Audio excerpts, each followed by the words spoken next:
Nous venons pour que notre Dieu puisse nous parler. Pour qu'il puisse nous parler librement. Là où ça ne marche pas, notre Dieu nous redresse. Et ça fait notre joie. Alors que vous venez debout, nous allons prendre quelque chose dans la Bible.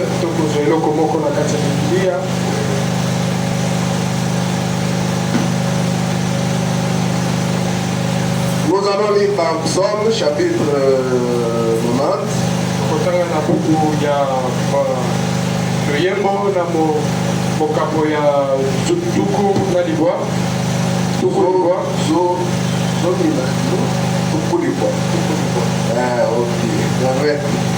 Psaume chapitre 90, verset 8 jusqu'à 13.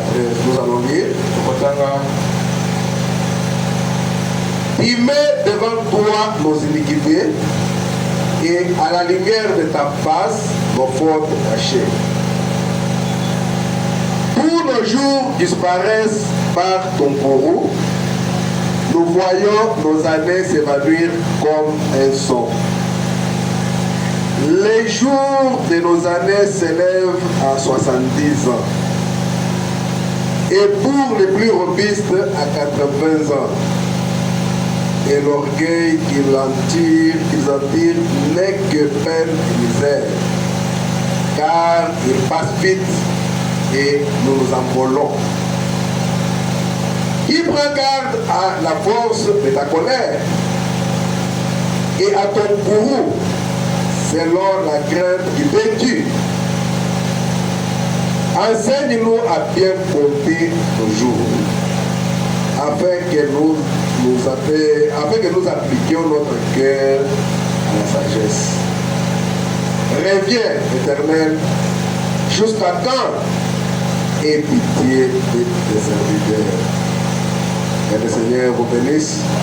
Nous allons prier le Seigneur. Divin Père Céleste, garder de toutes choses. Nous sommes dans ta présence bénie à ce moment, Père. Nous venons de lire la parole, Seigneur de gloire de nous. Donne-nous le contexte de cela. Et pour cela, tu prends toi-même pour de gloire la conduite de toutes choses. Que nous puissions utiliser comme des simples instruments. Et qu'elle nous parle directement à nos cœurs. Bénis cette parole que nous avons lue.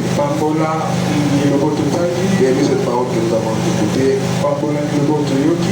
Et que vous bénisse de gloire de tous ces jours. Prends le contrôle de toutes choses. Sois le seul maître. Du début jusqu'à la fin. Pour la gloire de ton Seigneur Père. Nous t'avons prié avec foi au nom du Seigneur Jésus-Christ. Amen. Vous pouvez vous asseoir. Encore une fois, je vous salue au nom du Seigneur Jésus-Christ. Il fait très chaud aujourd'hui là. Mais je pense qu'on ne va pas trop traîner. Donc nous venons de lire un psaume. Un psaume, c'est le livre que disons, ce sont les cantiques de David. David était un chanteur. Comme le pasteur Lifogo, comme le pasteur Bouete, comme le pasteur Kassongo, comme le pasteur Nathan et consorts. Donc il était chanteur. Il composait des cantiques et il chantait avec sa guitare.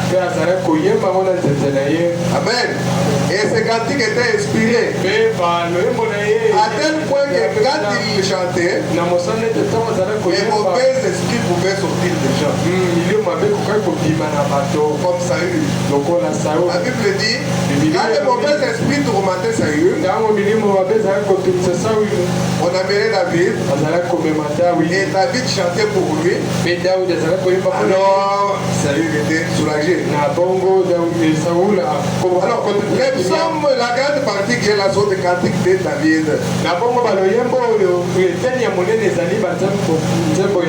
Ici, apparemment, David demande quelque chose à Dieu. Nous trouvons qu'il lui dit par exemple, les jours de nos années s'élèvent à 70 ans.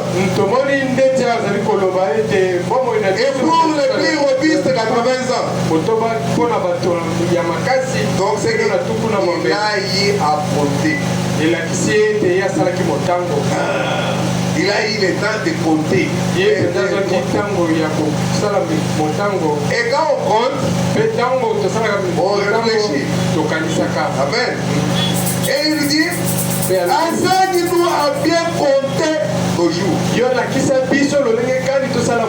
Il s'adressait à notre Dieu. Enseigne-nous à bien compter nos jours. Afin que nous appliquions notre cœur à la sagesse. Donc c'est ici il y a des calculs à faire. Il y a des comptes à faire. Amen. Amen. Alors notre petit sujet ce matin, nous intitulons l'inventaire. Parce que nous sommes déjà à la fin de l'année. La nuit du 31 au 1er, nous aurons la Sainte Seine ici. Amen.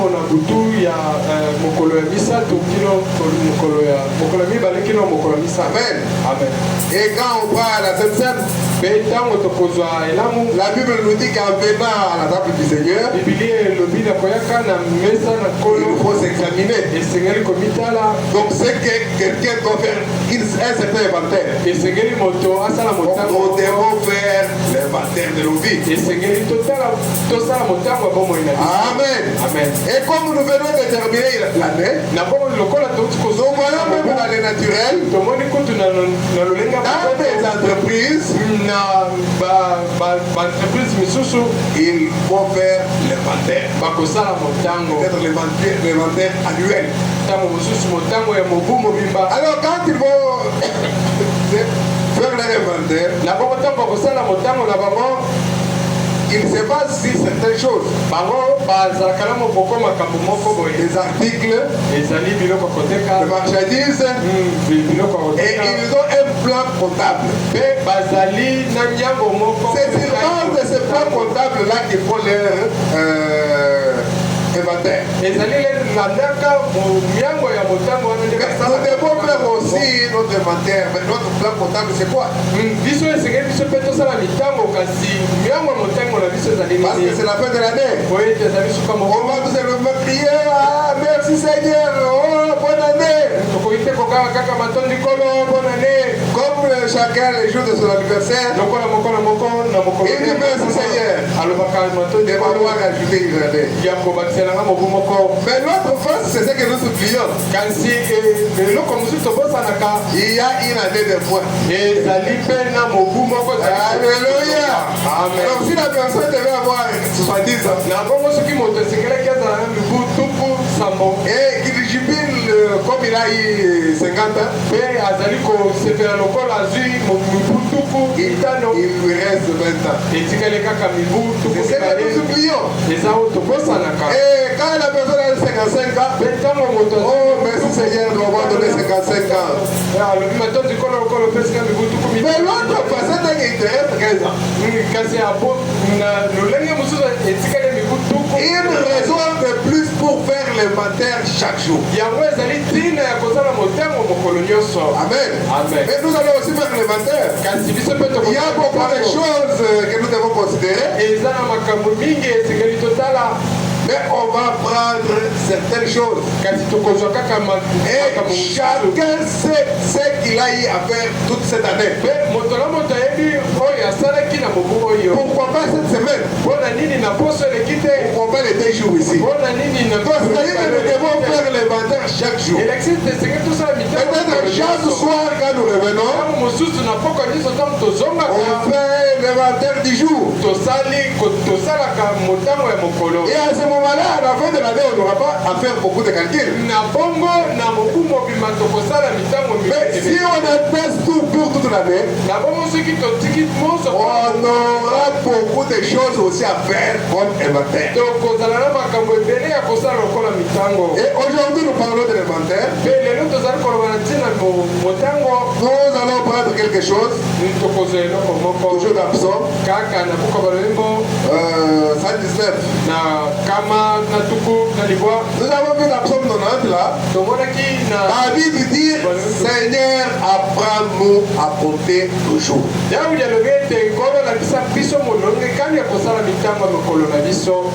Et là où on fait l'inventaire, comme nous voulons les montrer maintenant, il n'y a pas trop de mouvement. Pas beaucoup de bruit. Parce qu'on fait l'inventaire, on fait des calculs. C'est le calme total. On sait qu'on réfléchit. Quand on réfléchit, c'est qu'on reste calme. Pour réfléchir. Ce qui fait qu'aujourd'hui nous allons simplement réfléchir en faisant le inventaire. Prenons Psaume 119, donc verset 57, nous allons jusqu'à 59. Écoutez ce que la Bible dit. Ma part, ô Éternel, je l'ai dit. C'est de garder tes paroles. Nous allons aussi voir est-ce que nous gardons la parole de Dieu. Chacun de nous doit voir est-ce que je garde la parole de Dieu, oui ou non. Ma part, ô Éternel. Ici David a fait le courage de le dire. Parce qu'il gardait la parole de l'Éternel. Et même Dieu a donné un témoignage concernant David, disant que David est un homme selon mon cœur. Ma part, ô Éternel, je l'ai dit, c'est de garder tes paroles. Je t'implore de tout mon cœur. Aie pitié de moi selon ta promesse. J'ai réfléchi à mes voies et je dirige mes pieds vers les préceptes.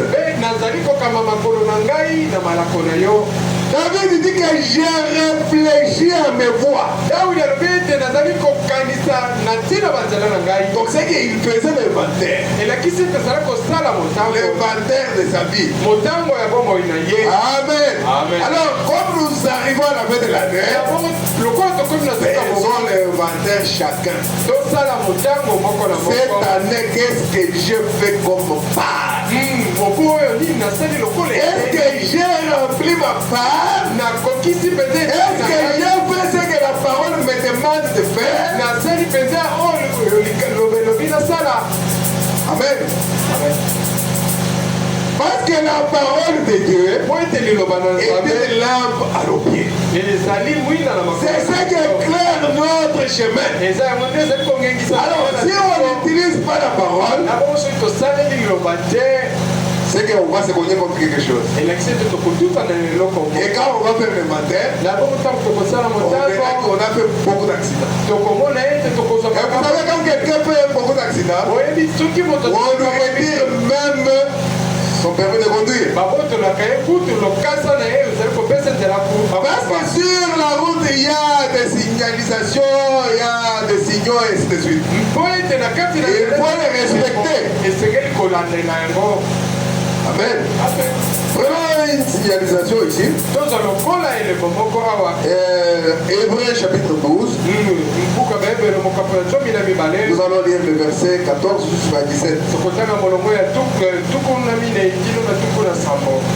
Zomina mine. Ina zomina sabo. 14 à 17. Recherchez la paix avec tous. Et la sanctification, sans laquelle personne ne verra le Seigneur. Amen. Est-ce que nous sommes en paix avec tous? Est-ce que je suis en paix avec tout le monde? Ou bien il y a quelque chose qui ne va pas avec elle? Chacun doit faire son examen de conscience. Parce que ça, c'est une signalisation. Ah, donc peut-être un feu rouge à ne pas franchir. Quand tu vois le feu rouge, tu dois t'arrêter. Amen. Est-ce que tu as brûlé le feu rouge ou pas? Recherchez la paix avec tous et la sanctification, sans laquelle personne ne verra le Seigneur. Sans laquelle tu n'auras pas part avec le Seigneur. Alléluia. Amen. Veillez à ce que nul ne se prive de la grâce de Dieu. À ce qu'aucune racine d'amertume, poussant de rejeton, ne produise du trouble. Et puis nous sommes au boulot, et que plusieurs en soient infectés. À cause de ta mauvaise manière de te comporter. Ah! Parce que si tu te comportes mal, cela va infecter les autres. Rechercher la paix avec tout le monde. À ce qu'il n'y a une impédie, ni profane comme Esaü, qui pour aimer vendit son droit de reste. Est-ce que chacun de nous en s'examinant, il ne peut pas se rendre compte qu'il a vendu son droit de reste? Peut-être pour le bien de ce monde. Amen. Esaü, lui, c'était à cause seulement de la nourriture. Il a vendu son droit de reste. Il ne pouvait pas se sacrifier et passer tout ce temps-là à manger. Mais il a vendu son droit à Jacob. N'avons pas fait la même chose? Qui pourrait me vendre son droit d'aînesse? Vous savez que plus tard, voulant obtenir la bénédiction, il fut rejeté. Quoi qu'il la sollicita avec larmes, car son repentir ne put avoir aucun effet. Donc nous n'arrivons pas jusqu'au niveau où notre repentance n'a plus de valeur. Parce que quelqu'un peut dépasser la ligne de démarcation, croyez que Dieu est toujours avec lui. C'est pourquoi nous devons toujours faire l'examen de conscience, faire l'inventaire. Prenons d'abord cette année qu'on avait créée en 2024. Oh, bonne année! Voyons comment nous nous sommes comportés. Et c'est là vis-à-vis de la parole. Amen. Parce que nous devons avoir notre cette scène. S'il y a arrangé, il faut arranger. À demander pardon à Dieu, il faut demander. Et faire une promesse au Seigneur.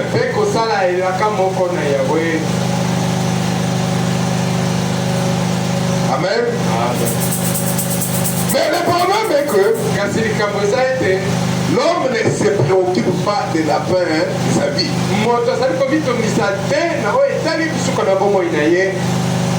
C'est comme quand nous venons à l'église, nous rentrons, ouais, c'est comme ça. Et demain on se réveille, on part au travail et puis on revient, et c'est comme ça. Et parfois nous oublions qu'après toutes choses, Dieu va nous redemander les comptes. Qu'est-ce que Dieu a fait avec son temps? Le temps qu'il t'a donné. Amen. Amen. Qu'est-ce que tu en as fait? Tu vas attendre à la fin pour te repentir à Dieu.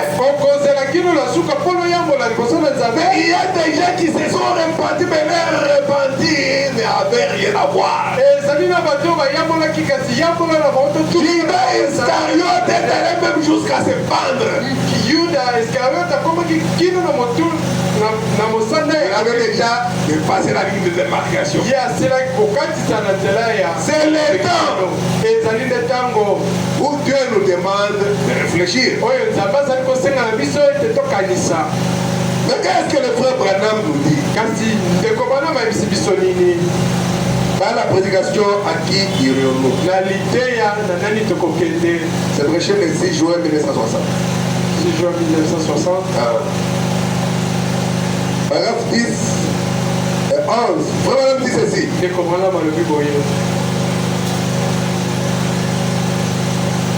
Vous savez, l'homme n'a pas tellement changé.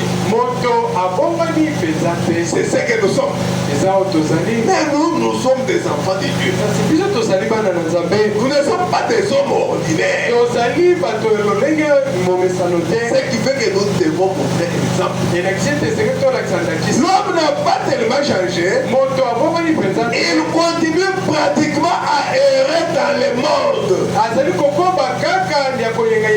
En quête du plaisir. Agité.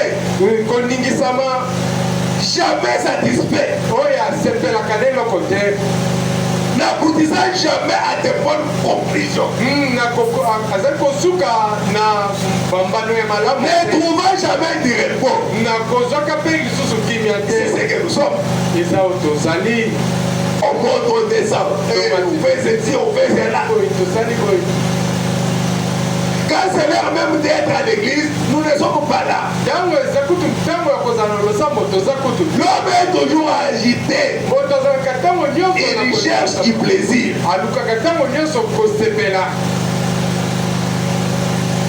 Il se retrouve pratiquement dans le même état qu'il était après avoir quitté Dieu dans le jardin des terres.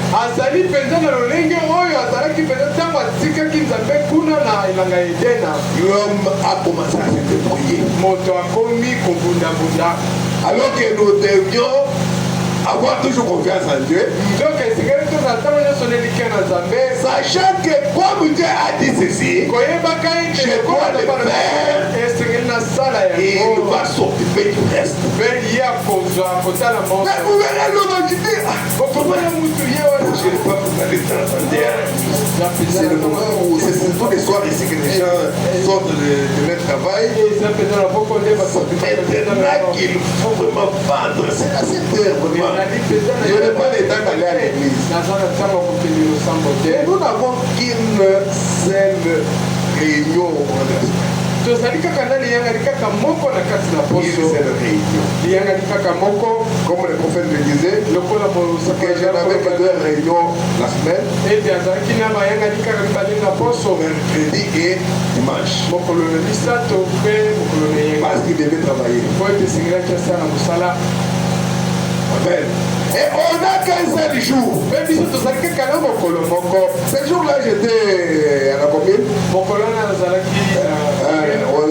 Je devais introduire les arrêtés du ministre et consorts.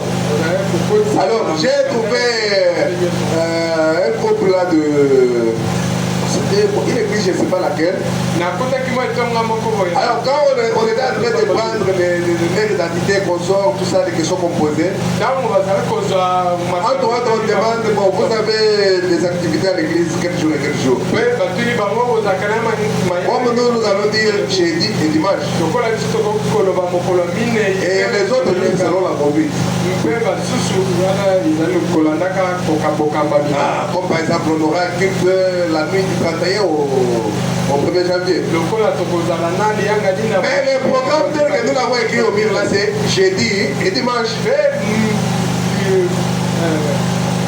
Le programme, Manaka.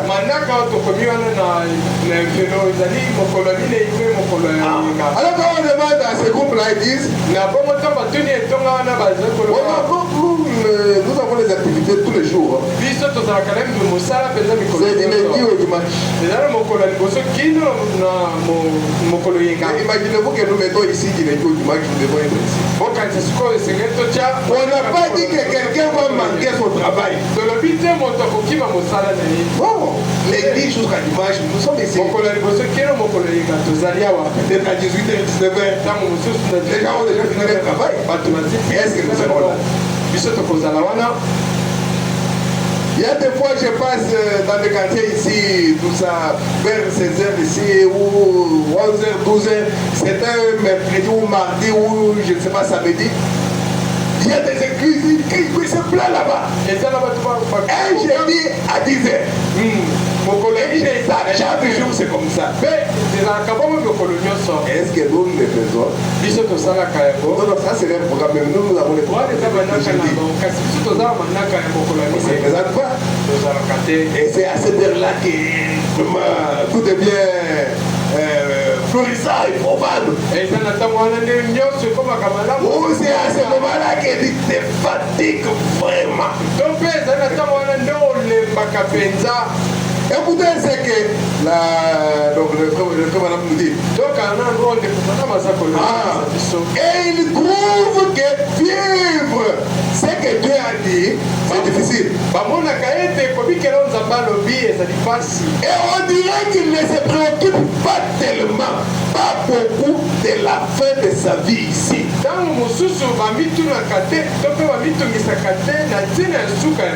Et si nous pouvions nous asseoir, faire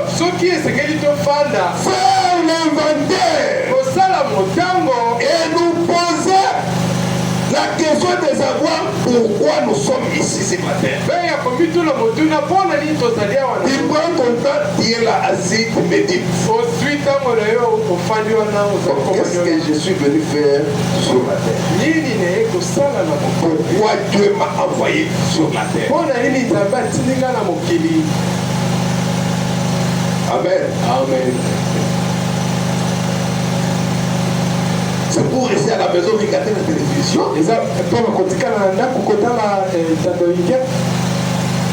Mais pourquoi l'autre là est parti, moi je suis encore là? Et si nous pouvions nous asseoir, faire l'inventaire et nous poser la question de savoir pourquoi nous sommes ici.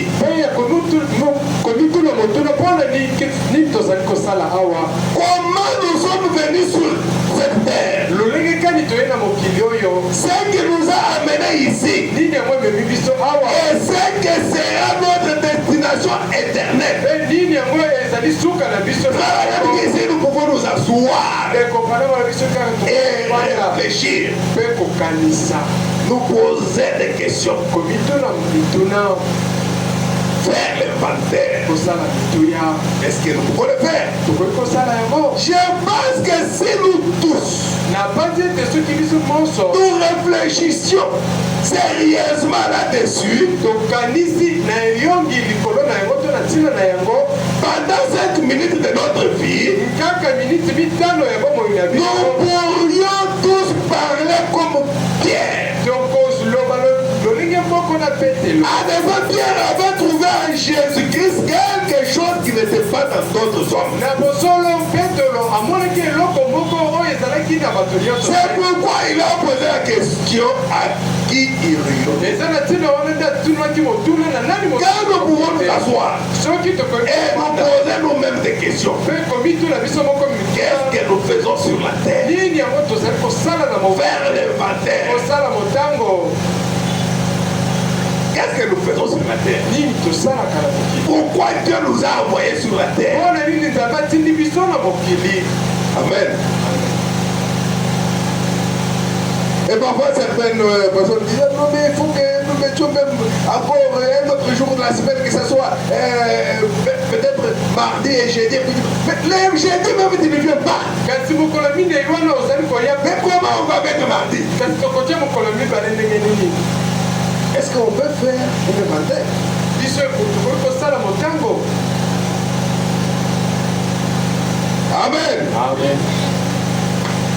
Les entreprises font des inventaires bato ya mibongo basalaka selon les mouvements de leurs marchandises. kolandaka lolenge.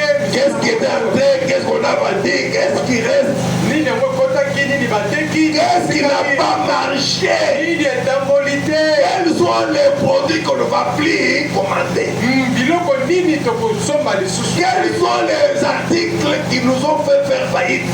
biloko nini yango ebungisi biso. Qu'est-ce qu'on demande ces derniers temps ici? nini bato to basombi bazali kosenga mikolo oyo. Amen. amen.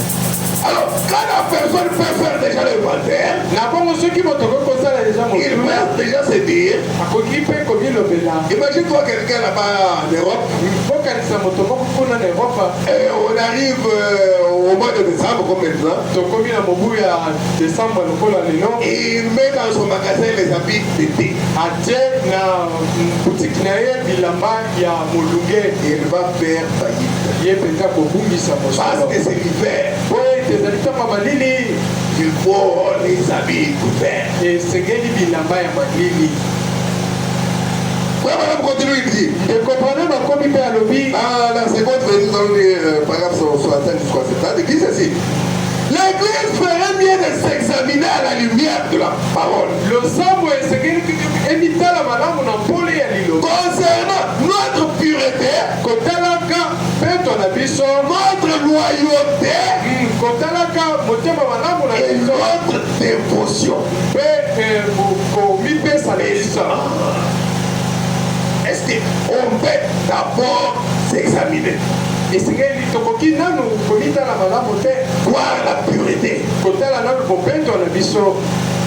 comment nous nous sommes comportés. lolenge kani Nous ne tobikaki. sommes pas souillés quelque part. tobikotisi na mbindo te na esika moko. On n'a pas souillé quelqu'un avec tel comportement. toyesi moto mbindo Ou telle parole. to na liloba moko. Notre loyauté. biko na biso. Oh Seigneur, si tu me bénis, o nkolo soki opamboli ngai je vais te servir. nakosalela yo. Mais te servir là, ce n'est pas rester à la maison, tu es assis. kosalela ye eza te kotikala na ndako ofandi. Et notre dévotion. mosusu komipesa. Ah, est-ce que tu te donnes yo mpenza mipesaka à l'œuvre du Seigneur? na mosala na nkolo. Est-ce que nous pouvons faire le matin? tokoki kosala mpe motuya. Oui. iyo Tout ce que le reste du monde fait, l'église chrétienne le fait aussi. nyonso oyo bapagano to bato na kopesalaka yango bazali kosangana De na sorte que vous pouvez à peine faire la distinction entre les deux. na mosala ete okokoka kokesenisa bango te. Il y a longtemps là, on pouvait même savoir que ah, lui c'est comme on s'appelait, lui c'était mon ami. na ntango eleki bato bakokaki koloba oyo azali moto ya sango. Ah, aujourd'hui c'est vendredi, en tout cas 15h, il va fermer, il va fermer. bokomona ngai te kokanga. Mais aujourd'hui nous avons des frères qui laissent leur magasin. lelo tozali na bandeko batikaka Les jours de guilde, ils vont jusqu'à 17h, 18h, 19h. mokolo ya liyanga ndi bazali kotika kino na Où est les ailes qu'on avait là? kasi wapi mapapi Ou bien les ramasses sont entrés dans les messages. to mpe baleki nzela bakoti na sango. Alléluia. amen. Cette dévotion-là, komipesa c'est wana parti où? ekei wapi? Aujourd'hui, on peut venir à l'église à l'heure qu'on veut. lelo tokoki koya losambo na ngonga tolingi. Vous savez, à l'époque, quand on avait encore, on envoyait encore les brochures consorts, les brochures là c'est comme ces brochures ici, l'exposé de ces pages. Celui-ci, je l'ai eu, ça fait 29 ans. Ah, ça fait 29 ans. Vous voyez, même j'avais mis même les sachets. Pour avoir ça, c'était pas facile. Parce que les brochures ne se distribuaient qu'au cours de la semaine. Pour ceux-là qui viennent seulement la semaine, il n'y avait pas beaucoup de brochures. Alors il faut seulement que ceux qui sont là pour se passer. Parce que si on attend le dimanche, c'est une foule de gens. Alors moi j'étais à Rigini. On commençait à donner selon les familles. Parce qu'il n'y en avait pas de poules. Alors les célibataires qu'on était, bon, c'était un peu difficile là, il fallait, à moins que vous soyez 4 célibataires dans une même maison. Mais vous ne pouvez pas aussi mentir quand même que oh non, nous sommes 4. Non, on avait cette crainte là. Alors, je l'ai maintenant quitté, on était avec les frères Olivier, frère Edo. Nous sommes allés à Kisenso chez le pasteur Mananga. À Liste Tabernacle. Comme elle était moins nombreux, nous nous sommes dit que, bon, sûrement quand il va distribuer, ça va rester. Et nous sommes allés là-bas et on a eu ça. Amen. Amen. Donc, vous voyez que si quelqu'un n'est pas là, il ne peut pas avoir, comme par exemple l'adoption ici. Celle-ci, il y a 31 ans. Si tu ne viens pas là à l'église, tu ne peux pas avoir ça. Alors, si les brochures venaient encore, c'est au courant de la semaine qu'on va donner aux gens qui sont là. Amen. Amen. Mais aujourd'hui, les gens ont toutes les brochures, même dans les téléphones. La voix des gens n'envoie plus de brochures. Même chez une publication ne produit plus de brochures. Comme le prophète le dit, l'évangile voyage avec la civilisation. La technologie aujourd'hui, on peut avoir toutes les brochures même dans l'ordinateur. Là-bas, les gens pouvaient envoyer des conteneurs de brochures, par exemple, pour les Congo. Et ça pouvait faire 3 mois ou 6 mois sur la route. Donc, dans les eaux. Et parfois, il y a des conteneurs, je ne sais pas comment là, l'eau est entrée, des brochures sont abîmées. Et quand les brochures arrivent, peut-être tout un conteneur avec des milliers et des milliers de brochures abîmées. Même si ça venait, peut-être on a fait le calcul sur tous les frais du message au Congo. Bumbashi, Bukavu, Matadi, Bujimai, Boma, et ainsi de suite. Bon, on peut avoir à peu près 50 000 frères dans nos églises. Alors, ça va. Nous envoyons par exemple 50 000. Le temps que cela arrive, dans les 6 mois, il y a des gens qui se sont ajoutés dans des églises à travers le pays. Et quand les brochures là arrivent, peut-être que les gens sont déjà à 80 000. Ah, vous voyez que 30 000 va rater. Alors, peut-être qu'on a envoyé l'adoption. Et la voix de Dieu s'est dit, bon, ça va nous, comme on a déjà publié l'adoption, on a envoyé, maintenant on va faire Dieu s'est fait et puis mariage du bois, c'est comme ça. On va envoyer ça. Et pendant qu'ils s'apprêtent pour envoyer, Les gens sont déjà au pouvoir à 150 000 de près. Ils se rendent compte que les 50 000 projets qu'ils avaient envoyés de l'adoption, il y a 100 000 qui n'ont pas ça. Et voilà comment la voix de Dieu devrait encore revenir sur l'adoption qu'il avait déjà envoyée. C'est ainsi que les projets, on n'arrive pas à produire tous les projets. Et quand les projets arrivaient, c'est au point de la semaine qu'on donne. On ne va pas dire que voilà, mais comment vous avez choisi seulement au point de la semaine. C'est que toi tu dis là, tu comprends. Tu es pas à l'église chaque jour. Toi tu étais où? Quel est ton Saint-Esprit là qui te fait absenter à l'église? Et tu dis que pourquoi on a donné au point de la semaine? Alléluia. Faire le mandataire.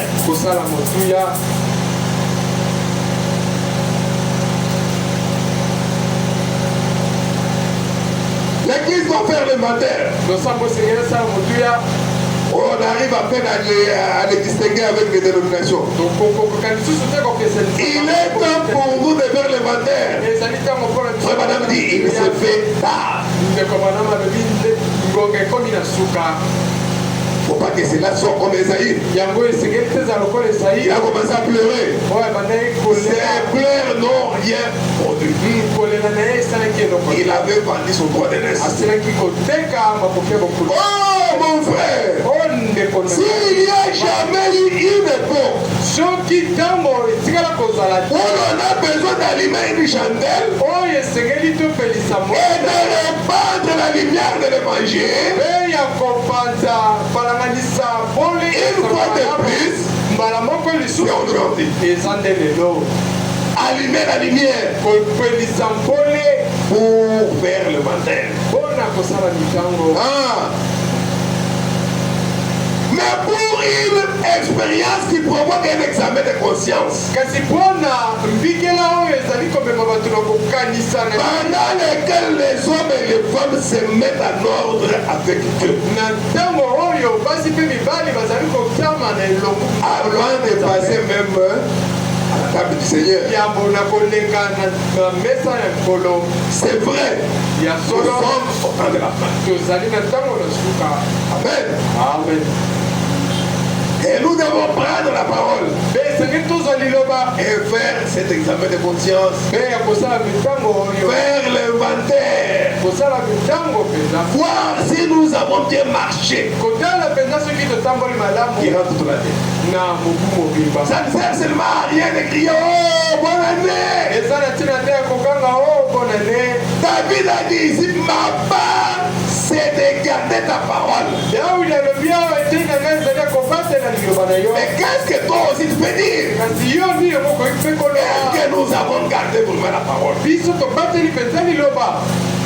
Frère, dans ces glorieuses heures que nous vivons maintenant, il nous incombe, en nous l'église du Dieu vivant, et nous examiner, de venir devant Dieu, d'allumer la chandelle de la parole de l'évangile, et de nous examiner pour voir s'il ne nous manque pas quelque chose.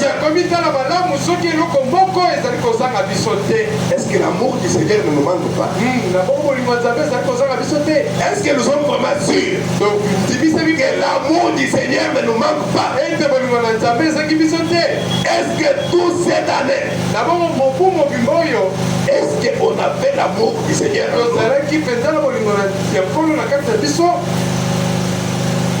Surtout quand nous voyons tout ce qui se passe, nous sommes au temps de la fin. Et que l'homme ne se préoccupe pas de sa vie. Il est agité. Il cherche le plaisir. Il n'est pas toujours content, il n'est pas satisfait. Il s'est débrouillé. Est-ce que tu ne peux pas garder fermer ce magasin-là? Et Dieu va s'en charger du reste. Alléluia. Oui, tu peux aussi vendre beaucoup. Ah. Faire beaucoup de bénéfices. Et nous allons voir les frères madame nous dire que cela n'est pas nécessairement Dieu. Et écoutez bien, l'église est en train de fainéanter. Nous sommes des fainéants. L'église est en train de fainéanter. L'église n'a plus de conscience. Frère madame nous a demandé, est-ce que pouvons-nous nous asseoir? Et nous demander qu'est-ce que nous faisons sur la terre. Pourquoi nous sommes venus sur la terre? L'église n'a plus de conscience. C'est à peine si vous pouvez la réveiller.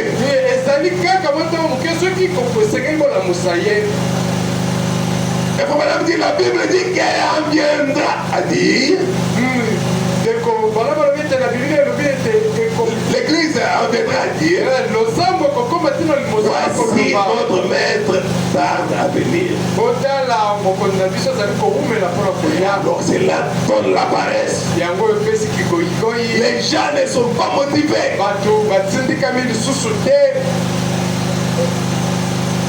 Amen. Amen. Quand tu viens à l'église, tu viens pour quelqu'un d'autre, tu viens pour toi-même.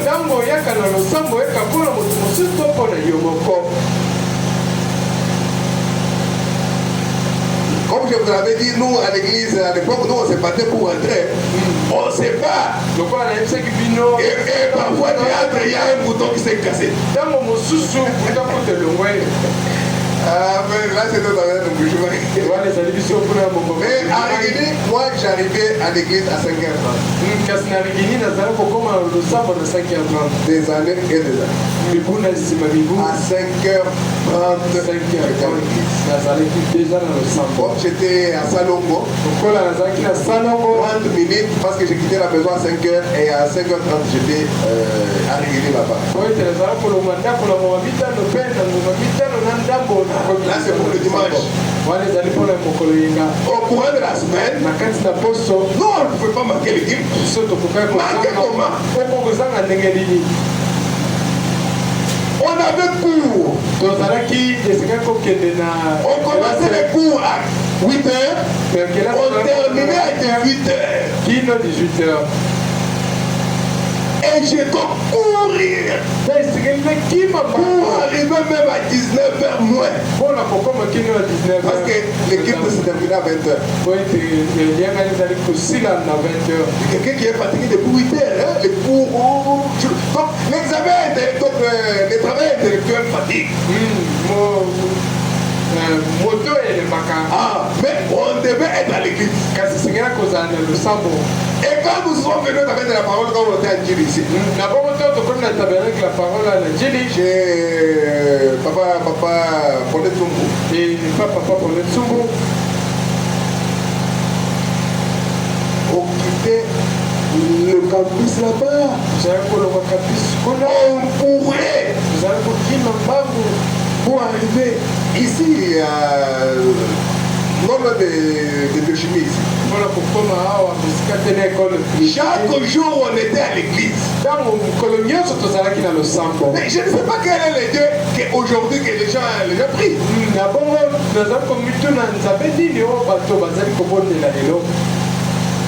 Il n'y a pas de dévotion. Est-ce que tu mets Dieu en première place?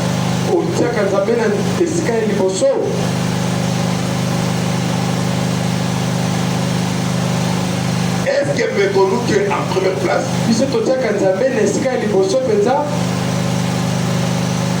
Est-ce que nous sommes agréables à notre Dieu?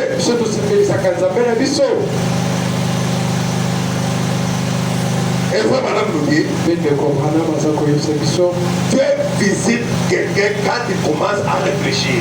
Quand il commence à méditer, quand il fait l'examen de conscience, est-ce que nous pouvons prendre notre temps? Quand nous aurons la Sainte Seine, cette année, qu'est-ce que j'ai fait? Qu'est-ce que je n'ai pas fait? Qu'est-ce que je devrais faire et que je n'ai pas fait? Qu'est-ce que j'ai fait et que je ne devrais pas faire? Quels sont les articles qu'on a achetés mais qui n'ont pas marché? Quel produit les gens cherchaient beaucoup plus? C'est comme ça que les entreprises fonctionnent.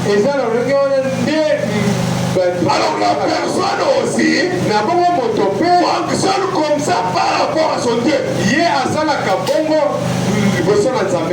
Dans la prédication, réfléchissons, on le voit. Paragraphe 29 jusqu'à 32. Nous allons voir les gens qui ont réfléchi. Qui ont eu le temps de faire l'examen de conscience. Et Dieu les a visités. Écoutez ce que Frère Madame nous dit ici. Paragraphe 29.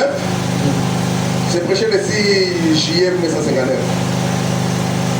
Mais pendant que Moïse était en train de réfléchir à sa voix, un puissant ardent est apparu sur son chemin. Moïse était en train de se poser des questions. Comment je me retrouve ici au désert? Chez les Badians. Qu'est-ce que Dieu fait de moi sur la terre? Est-ce que je devais me retrouver ici?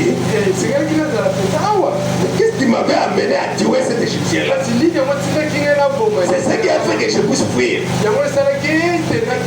Qu'est-ce qui doit vraiment se manifester en moi? C'est alors que le puissant ardent est apparu devant lui. Voilà me dit, oh Dieu, envoie tes puissants ardents ce soir à chaque homme ou chaque femme qui aurait le courage de réfléchir à sa voix. Qui aura le courage de réfléchir à sa voix. Voilà me dit, Dieu envoie tes puissants ardents. Faites l'inventaire de votre vie. Comment vous vivez? Qu'arriverait-il si Jésus venait ce soir? Réfléchissez à vos voix. C'est frère Madame qui dit cela. Il dit réfléchissez à vos voix. C'est ce que nous devons faire. C'était Pierre qui se tenait là. Il se réchauffait au feu de l'ennemi. Jurant réveiller Jésus. Est-ce que tu n'as pas réveillé aussi Jésus? D'une manière ou d'une autre. Est-ce que nous ne l'avons pas fait? Lorsqu'il a entendu ce vieux coq chanter pour la troisième fois, cela l'a amené à réfléchir à ses voix, à la façon dont il traitait Jésus. Pierre a commencé à réfléchir. Il avait été appelé au ministère. Il avait été appelé à servir Dieu. Et il a fallu un coq pour l'amener à réfléchir à ses voix. Et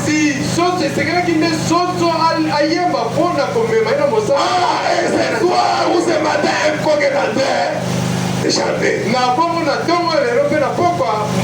soso ozali koyemba Frère, sœur, ndeko mwasi ce soir, c'est presque le temps du chant du code pour beaucoup d'entre nous. ezali mpenza ntango ya soso mpona koyemba mpona mingi kati na biso Le cœur devrait nous amener à nous réveiller oyo esengeli komema et à réfléchir à nos voix, mpe ya kokanisa à la manière dont nous traitons le Seigneur Jésus. na lolenge oyo tozali kosalela yesu kristo Comment nous traitons le Seigneur Jésus? tosalelaka yesu kristo ndenge nini Dans ce nouvel âge moderne, na eleko oyo ya sika de toutes ces prétendues religions qui sont raffinées, ya biyamba nyonso voilà, oyo ekomisami il est temps de réfléchir à nos voix ya kokanisa et de revenir au vieux sentier sur lequel Jésus-Christ a marché. na kozonga na nzela moke oyo yesu kristo atambolaki Lorsqu'il était ici sur terre, ntango azalaki awa na mokili la voie du sacrifice. mongongo ya mbeka Mais le sacrifice, c'est quoi? kasi mbeka ezali Frère Branham nous avait défini le sacrifice ndeko banamu ayebisaki comme étant quelque chose qui fait mal. lokola eloko moko esalaka mpenza pasi C'est le sacrifice. olipesi mbeka Et on avait dit avec vous le prophète dire, mpe totangaki na bino mosakoli koloba je ne permettrai pas à la fatigue napesaka de nzela me garder à la maison. ya kotikala Je préférerais être dans l'église. na kosepela kozala C'est losambo là que je vais mieux me sentir. eza kuna nini nakomiyoka malamu koleka Et moi et vous, nous quittons le travail, on est fatigué. kasi ngai na bino totikaka mosala tolembi Ah, aussi vraiment fatigué. o mpenza nazala kolemba Alléluia. Ah, les transports est difficile. Mais les sacrifices, c'est quoi? kasi mbeke C'est pas même maintenant les transports difficiles. ezali mpenza koleka C'est ça, le sacrifice. kotelemela nzela mpasi wana yango nde mbeka Réfléchissons nos voix. tokanisa likolo ya bato Voilà me dire, ndeko bana prenons Judas Iscariote. tozwa yuda iscariote Lorsque le souverain sacrificateur a commencé à compter 30 pièces d'argent, ntango nganga nzambe monene abandi et lorsqu'il a entendu les cliquetis de cet argent, ntango abandi koyoka kolela Judas a réfléchi à ses voix. yuda akanisaki na ntina Comment il avait vendu Jésus lolenge kani atekaki pour yesu 30 pièces d'argent. kaka mpona mosolo tuku misato ya mbongo Il a pris une corde et s'est pendu. azwaki singa moko mpe ya mitembiki Je me demande ce soir, nazali komituna si beaucoup de gens ici présents soki bato mingi et ceux qui nous suivent ce soir n'ont pas trompé leurs voisins juste un petit peu,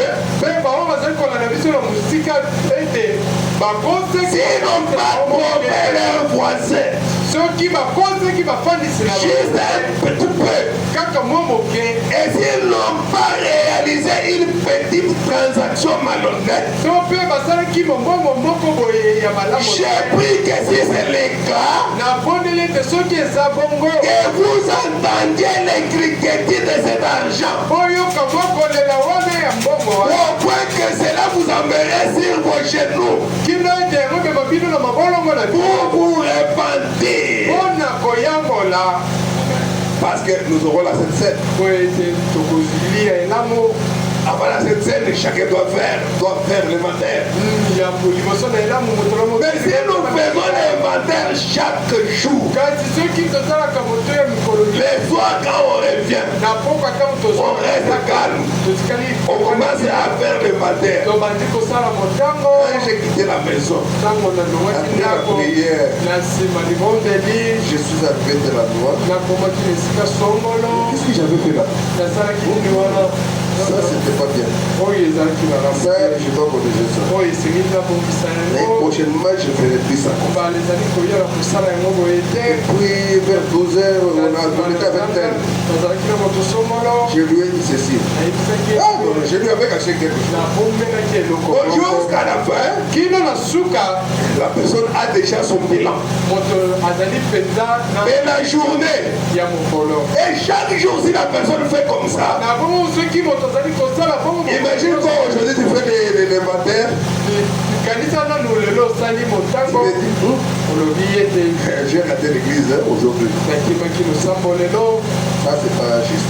oyo mpenza elongwama te Demain, tu fais encore le matin. lobi mpe osali motuya J'ai raté encore le culte aujourd'hui. nakimaki mpe losambo Et puis le lendemain, tu fais encore le matin. Je dis non, ça ce n'est pas normal. okoloba te Non, ça ce n'est pas normal. elongobani te Je ne dois pas fuir l'église. esengeli te nakima Mais quand il va prendre le tout mettre à la fin de l'année, kasi soki commencez maintenant avec le matin. kobanda kosala Là, tu auras maintenant beaucoup d'habits à nettoyer. wana okozala pena bilamba mingi ya kosokola Alléluia. amen Et le matin va être fait chaque jour. na bongo motema esengeli esalema mokolo nyonso Et beaucoup d'entre vous mpe mingi kati na bino retiennent la part de Dieu. bazali kobomba eteni na nzambe Et nous avons lu David dire, totangaki ya dawidi moi koloba ma part je le dirai, ngai eteni na ngai nazali koloba je garde ma parole. nabombaka liloba na yo Mais ici, moi madame dit, kasi awa ndeko et beaucoup d'entre vous mingi kati na bino retiennent la part de Dieu. bazali kobomba eteni na nzambe La dépense pour ces choses-là, bango basalelaka mo mpona makambo wana les autres pour le whisky, basusu mpona les autres pour le tabac, mpona nini la cigarette na likaya mpe bongo na bongo et l'essence pour vous promener en voiture. mpe essence mpona kotambola na motuka Alors que cela appartient à la maison du Seigneur. soka nde yango ezali boni mokosakolo koloba bongo Il dit les gens dépensent de l'argent alobi bato babibisaka à ces histoires, na makambo en citant, il est arrivé jusqu'à citer l'essence que tu mets dans le véhicule akomi ntina mosala kotanga pour te promener, motuka alors que cela appartient à la maison de Dieu. soka nde yango ezali mpona ndako na nzambe C'est votre devoir sacré ezali mokumba na yo ya bule de donner cela. ya kopesa yango Et la dévotion que nous cherchons, nous devons être dévoués. kasi komipesa oyo tozali kolo esengeli tomipesa mpenza Tu ne dois pas montrer ta dévotion parce que celui-ci aussi l'a fait. yo kolakisa Ou alors tu commences à imiter le christianisme. toko bandi komekolaka Il faut que ce soit quelque chose venant de toi. esengeli ezala eloko moko ezali kowu Parce que quand l'autre ne le fera plus, po ete ntango mosusu kosala il ne va plus le faire. yo mpo kosala Alors tu fais ça seulement pour te voir. yo ozali kosala yango kaka mpona bamona yo Tu peux aussi avoir, okoki mpe kozala mais tu ne peux pas donner. kasi olingi kopesa te On ne va pas te demander. bakosala yo te Amen. amen Tu dois avoir ce cœur-là esengeli ozala na motema wana de servir Dieu, ya de kosalela faire quelque chose pour Dieu. ya kosala eloko moko mpona nzambe Réfléchissez à pourquoi. okanisa ntina banzela na bino Je me demande ce soir, nazali komituna na pokwa lelo alléluia, amen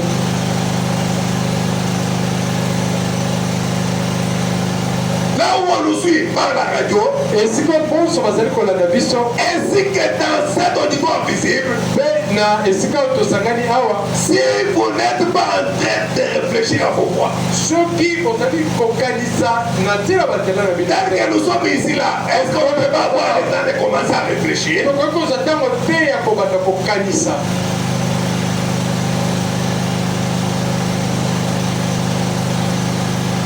Réfléchir aux choses que vous avez faites kokanisa na makambo oyo bosalaki et à celles que vous n'avez pas faites. mpe oyo bosila kosala te C'est tout aussi grave de manquer de faire quelque chose que de faire quelque chose de faux. ezali mpenza likambo monene ya kosala eloko moko oyo esengeli kosala te kasi kosala oyo esengeli kosala Amen.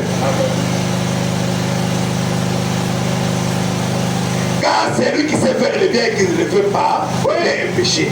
mpe po ete moto ayebi ete esengeli kosala malamu Si vous réfléchissez à vos voies, soki okanisi na banzela na yo il y a une chose dont je suis sûr que je peux vous présenter. eza na eloko moko mpenza na ndimisami ya kotalisa bino Je pense que tous nous allons réfléchir à nos voies. na banzi ete biso nyonso tokokanisa te Et frère, madame, va nous présenter quelque chose. mpe ndeko banama lingi kotalisa Pour ceux-là qui veulent réfléchir à leur voix. C'est la fin de l'année. La Sainte Seine nous attend dans 3 jours. Je veux dire même dans 2 jours. Réfléchissons nos voix. Prions le Seigneur. Demandez pardon à Dieu pour ce qu'on devait faire. Oui. On n'a pas fait. Beaucoup n'ont pas le temps de le faire. Mais vous prenez cela.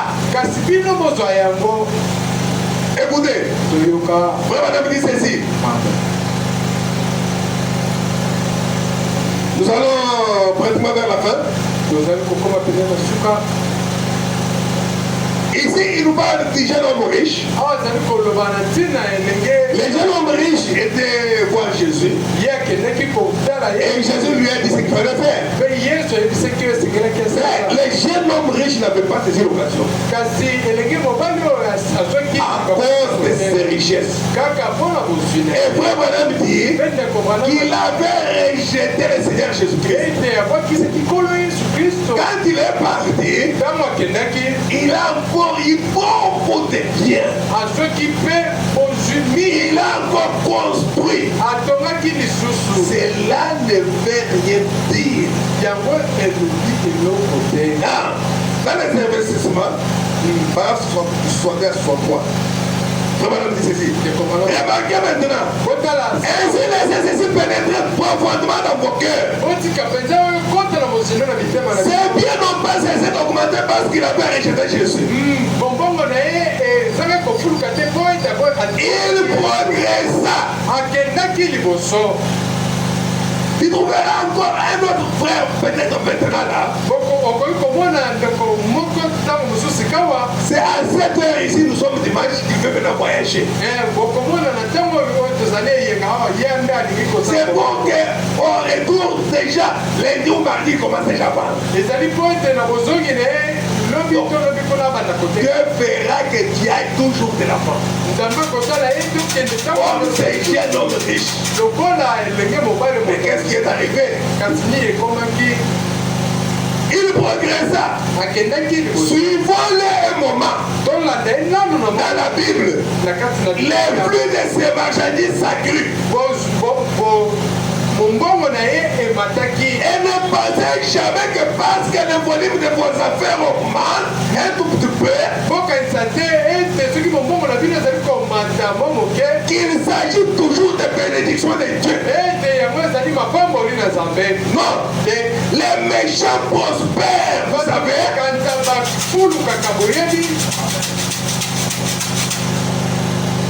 Cet homme, il prospéra.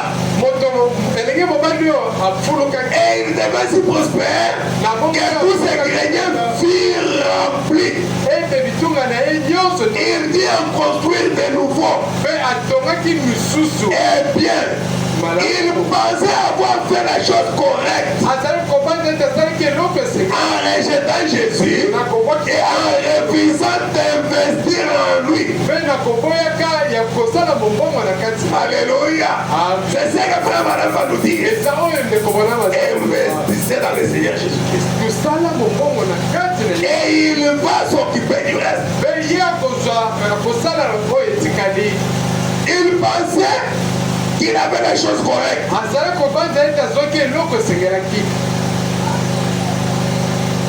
Il pensait comme il avait prospéré en bien du monde. Il avait la chose correcte. Frère madame dit qu'il manquait. C'est une condition déplorable. Homme, frère, ne faites pas d'investissement dans une telle affaire. Cela doit périr.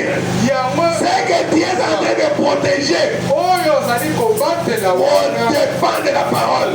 On dépend de la dévotion pour les choses de Dieu. Ça va périr un jour. Et tu te mettras devant Dieu sans cette histoire-là. Et tu dois rendre compte à Dieu. Alors il faut chercher un bon investissement. Quand Quand Dieu va demander des comptes, il va trouver que tu as fait la chose correcte.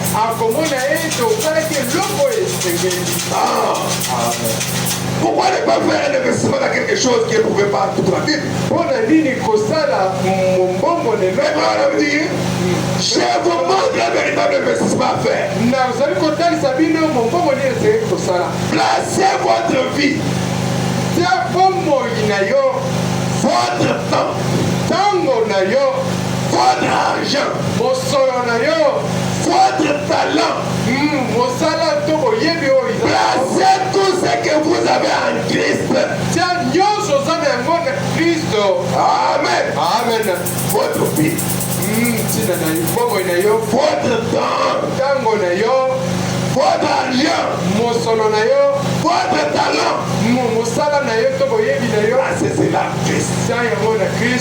Dieu nous a garanti cela en le ressuscitant. Nous ressusciterons dans les derniers jours. Il l'a promis. À quoi d'autre vous attendiez-vous? Dites-moi un investissement que vous pourriez faire et qui rapporterait autant que cela. Tu peux rester toute ta vie. Faire toujours des voyages monter descendre parce que bon, tu dois quand même faire quelque chose. Mais un jour ce voyage-là va s'arrêter. Et tu vas te retrouver devant Dieu dans ce voyage. Et Dieu va te demander de compte. Qu'est-ce que tu as fait du temps que je t'avais donné? Alléluia. Est-ce qu'on peut avoir le culte seulement une fois la semaine? Pourquoi ne pas faire même un sacrifice?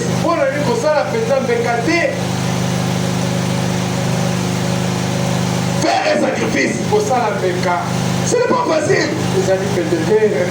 Mais c'est un sacrifice. C'est comme le jour de...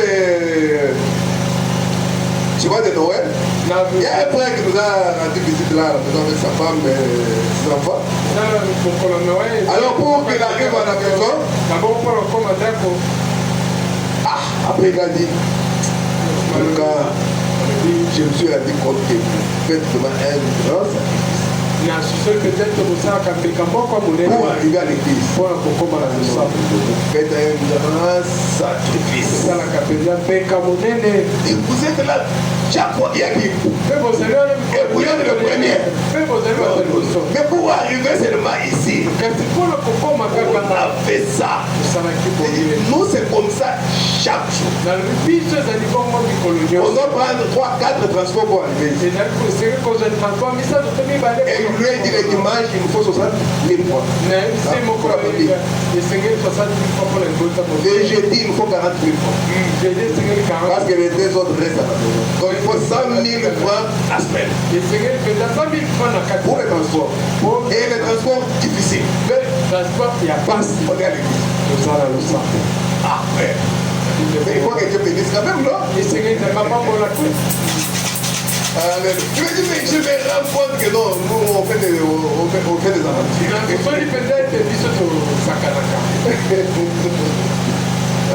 Merci Seigneur. Écoutez, Frère Madame dit ceci. Dites-moi dans quoi vous pourriez investir ce matin et gagner 10 millions de dollars. 10 000 dollars. 10 millions de dollars ou 10 000 euros, comme vous voulez. 10 000 pour être un cadavre demain. À quoi cela sert? Je vais vendre aujourd'hui vraiment. Aujourd'hui, il faut que j'ai même 5 000 dollars de bénéfices. Demain, il y a un cadavre. À quoi cela a servi? quel bien cela vous fera-t-il? À quoi servirait-il à un homme de gagner le monde entier, mais de perdre son âme? Et l'âme mange la parole. Quand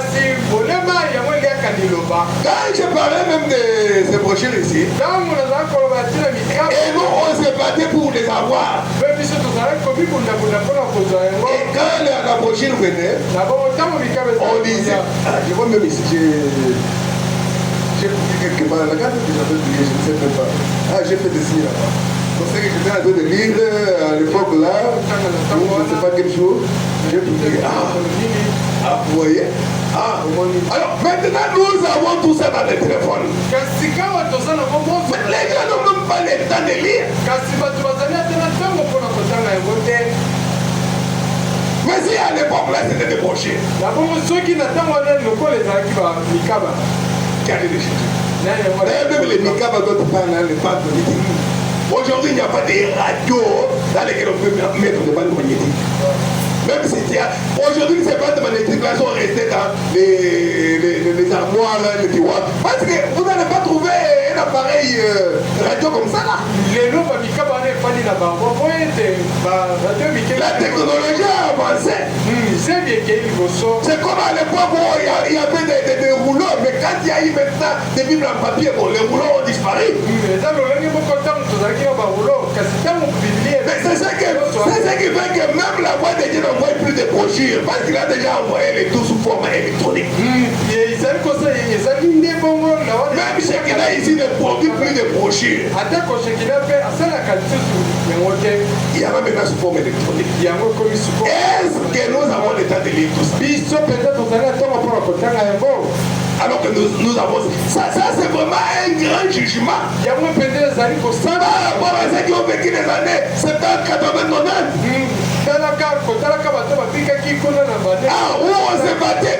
J'ai dit que Jésus allait prendre ça à Kisenso. Il y a 30 ans, 29 ans. On se battait. Mais vous qui avez cela dans les téléphones, c'est déjà un jugement. Ceux qui n'avaient pas cela, ils ont fait comme la reine de Séba. Elle a traversé des collines, des déserts, des bousses pour aller voir la sagesse de Salomon. Pour aller chercher des brochures.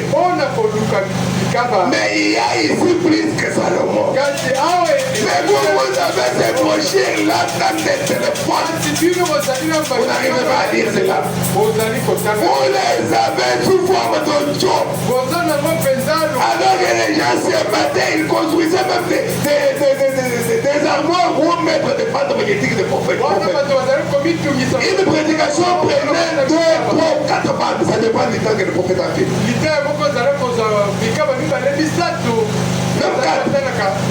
Une seule prédication. Mais aujourd'hui, vous avez ça sous forme de méga, quelque chose comme ça là. Et vous avez toute une prédication. Vous le prophète en train de parler. Et vous trouverez la personne avec les écouteurs aux oreilles. Et si vous prenez l'écouteur là, vous mettez à votre oreille. Ce n'est même pas la prédication du prophète. Il peut faire même tout un mois. Il n'a pas écouté une prédication du prophète. La génération là s'élèvera pour condamner cette génération. Parce que vous avez tout ce que les autres cherchaient depuis cette année-là. Et les gens étaient très dévoués. Donc c'est que l'homme n'aime pas la facilité. Amen. Vous allez terminer. Nous allons prendre pour clôturer le respect par 35 et la prédication quand je réfléchis à mes voix. Paragraphe 91. N'oubliez pas que nous parlons de l'inventaire. L'inventaire, c'est ce que nous devons faire. Amen. Amen. Et frère madame continue dit, le respect 35. La prédication de respect, ici, moi j'avais porté ça à la main. Et c'était pas une prédication, mais pas trop là. Je voulais avoir ça, donc je ne sais pas les papiers là, j'ai mis ça dans le sac. Déjà usé là. Mais à l'époque là, j'avais besoin de cette prédication. J'ai copié ça dans un cahier. Le respect. Paragraphe 35. Comment on dit ceci? Face à tout cela, faisons tous l'inventaire de nous-mêmes. Ce soir, réfléchissons juste avant de commencer à prier. Avant que tu pries, tu vas d'abord méditer. Tu vas d'abord réfléchir. Déceler toutes les failles. Avant de t'adresser au Seigneur. C'est ça que le prophète dit. Réfléchissons juste avant de commencer à prier. Quelle est ma position vis-à-vis de Dieu ce soir? Examinons nos cœurs et regardons ce qu'il en est. Seigneur, si j'ai blessé une âme aujourd'hui, si un pied s'est écarté de la route, quoi que j'ai fait ou dit qui soit fort, oh Dieu, pardonne-moi cela. Voyez-vous, et là vous-même vous connaissez ce que vous avez fait, ce que vous avez prononcé, la façon que vous vous êtes comporté, et chacun de nous fait passer cela au peigne fin pour faire l'inventaire. Ah, Seigneur, que pouvons-nous faire? Soit nous réfléchissons à nos voies maintenant pour les redresser, soit il sera peut-être trop tard avant le matin.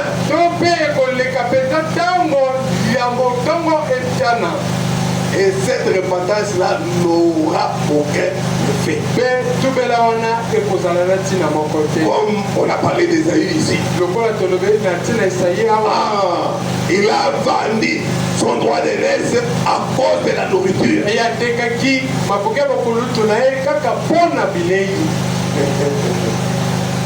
Amen. Il sera trop tard. Nos cœurs palpiteront quand la mort viendra à notre rencontre. Et nous serons comme les jeunes hommes de couleur. Nous serons incapables de prier. Maintenant, nous devons réfléchir à tout ça. Ah, c'est maintenant. Pendant que nous sommes en bon état, pendant que nous sommes assis ici, écoutant ces cantiques, l'introduction être jouée, disant qu'il y a une fontaine remplie du sang d'Emmanuel. Puissions-nous réfléchir à nos voix et nous tourner vers tes préceptes comme David l'a dit. Guide nos pas vers les chemins de la vie, ces chemins ensanglantés que Jésus a suivis d'un bout à l'autre. Vous pensez que Jésus ne pouvait pas dire oh non, finalement c'est même pas moi qui ai péché, pourquoi je dois souffrir comme ça? Mais il a pris notre place. Mais nous nous disons ah comment je suis fatigué. Mais si le Seigneur Jésus-Christ aussi avait dit en tout cas pour son problème ah je suis fatigué, je reste. Alléluia. Amen. Puissions-nous régner, prendre sa croix et le suivre. Puissions-nous nous régner. Pendant que nous réfléchissons. Puisse le Saint-Esprit parler à nos cœurs. puissions-nous nous détourner de nos voies égoïstes pour suivre le Seigneur. Amen. L'inventaire, c'est ce que nous devons faire. Chacun de nous, personne ne peut échapper. Tous nous sommes des temps. Personne ne peut se prévaloir et dire que lui, parce qu'il a fait ceci, ou lui a fait ceci. Non, c'est seulement la grâce du Seigneur qui nous suffit. Si c'est pour nous-mêmes, tous nous sommes condamnés. Personne ne fait de bien. Mais nous devons nous attendre seulement au Seigneur. Et quand nous voyons qu'ici nous avons mal agi, le prophète dit, nous réfléchissons à cela pour le redresser. Comme les entreprises font des inventaires, nous faisons aussi l'inventaire. L'inventaire de nos vies. C'est ce que nous devons faire. Pendant que je suis en train de parler, tous nous réfléchissons sur nos voies. Pendant qu'on va nous chercher un cantique, que nous allons chanter à méditation, pendant que nous réfléchissons, réfléchissons à nos voies. Voyons tout ce que nous avons fait durant l'année. Mais non seulement une année. Mais si nous pouvons le faire chaque jour, les soirs, à la fin de l'année, nous n'avons pas beaucoup de choses à faire. Alléluia. Et c'est cela la vie chrétienne. Être prêt chaque jour. Être prêt à tout moment.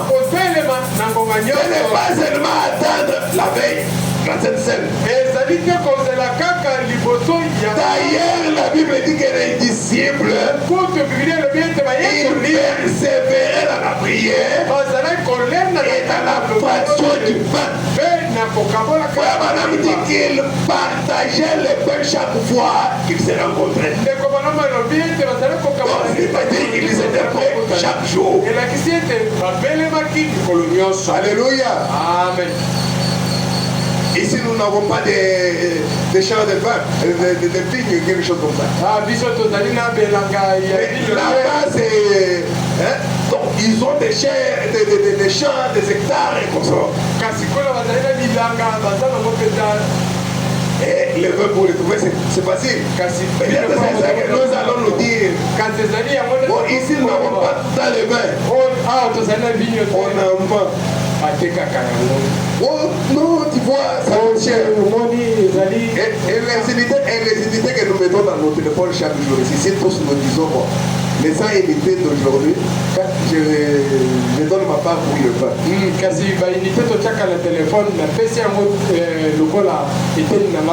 Ah, si on est à 10, on a déjà $10. Ah, c'est que nous pouvons passer notre scène peut-être chaque jour. Ah, chaque jour on se retrouve le soir. On fait la scène. C'est ne pas interdit. Pour que nous soyons prêts. Et que toutes choses soient en ordre. Mais les chrétiens, c'est ça sa vie. Et ils mettent toutes choses en ordre. Alors que nous allons réfléchir à nos voix. Notre frère Samuel va nous chercher un cantique qu'il va entonner pendant que nous réfléchissons à nos voix. Nous allons chanter, c'est la méditation.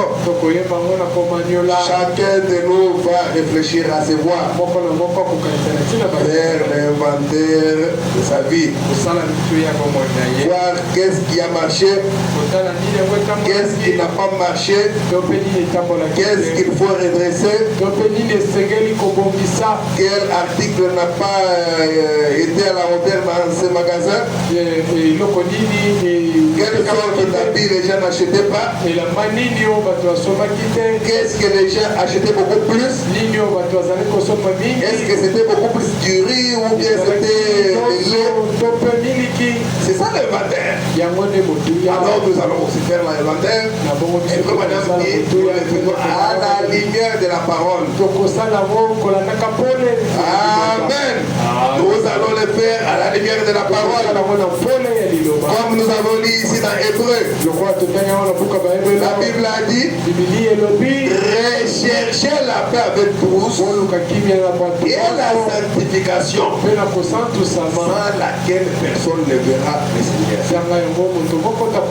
Veillez à ce que nul ne se prive de la grâce de Dieu. À ce qu'aucune racine d'amertume ou sang de rejeton ne produise qui trouble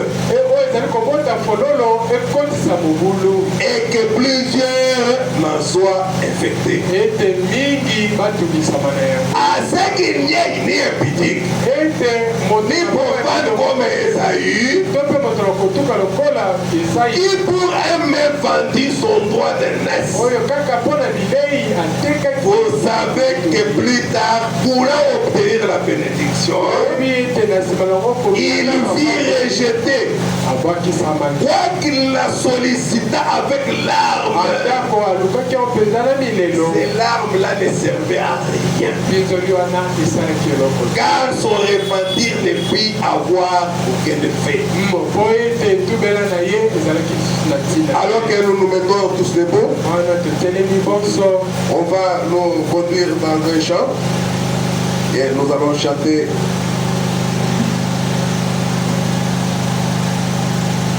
Pendant que nous réfléchissons à nos voix,